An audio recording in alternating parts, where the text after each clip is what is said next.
Sir একটু আপনার মালিককে ডাকবেন। যাও যাও চলে যাও, এখন হবে না, এখন আমার স্যার অফিসে নেই। স্যার একটু ডাক দেন স্যার, আমি আর ছোট্টকালের বন্ধু স্যার, একসাথে পড়াশোনা করছি, একটু ডাক দিয়ে। কি যেন আসছে আপনার সাথে দেখা করার জন্য। কে আসছি? কেনা তুই ছোট লোকের বাচ্চা করে গেটের সামনে কি করিস তুই? স্যার আমাকে চেনেন না? আপনার ছোট ভাইয়ের আমি ছোট্টকালের বন্ধু স্যার, একটু ডাকেন না। বাসা তো নাই মেয়ের, কিন্তু কে তুই? তুই আমার ছোট ভাইয়ের নাম ধরে রাখছিস কেন? কে তুই? স্যার আমি আর বাল্যকালের বন্ধু। এই বাল্যকালের বন্ধু মানে?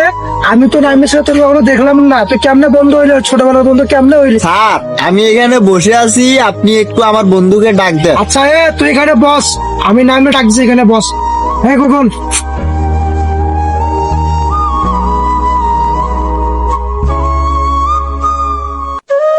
দেখ তো কে এটা? আরে বন্ধু তুই?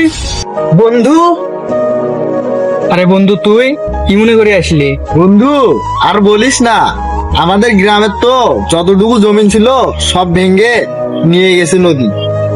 আর বাড়ির যে ভিটেটুকু ছিল, বাবার প্যারালাইজড হয়ে ওই ভিটেটুকু বন্ধক রেখে তার চিকিৎসা করছি। কি তোদের সব জমি নদীতে ভেঙে চলে গেছে? এখন তাহলে আমি তোর জন্য কি করতে পারি? আইসি কি জন্য? আমার হলো একটা কাজের দরকার, কারণ যে বাবার যে সব সম্বলটুকু আছে, ভিটেটুকু ওটা তো বন্ধকে রাখছি। এর সময় মতো টাকাটা না দিতে পারলে ওটুকু আমার চলে যাবে। আমার তো মা আছে, বাবা তো মারাই গেছে, মাকে নিয়ে তো থাকতে হবে ওই ভিটেটুকুতে। তাই আইছিলাম, তুই যদি আমাকে একটু কাজ দিতি আমার পক্ষে ভালো হতো। বেশি না, 1.5 লাখ টাকা হলে আমি ভিডিওটুকু খুলতে পারতাম বন্ধকের হাত। তুই চুপ থাক, তোর মাথায় এই বুদ্ধি আসলো আমি? তুই এরকম করে বলতেছিস কেন বন্ধু? শহরে এসে তুইও অন্য মানুষদের মতো হয়ে গেলি। আরে শহরে এসে একটু বদলাইতে হয়।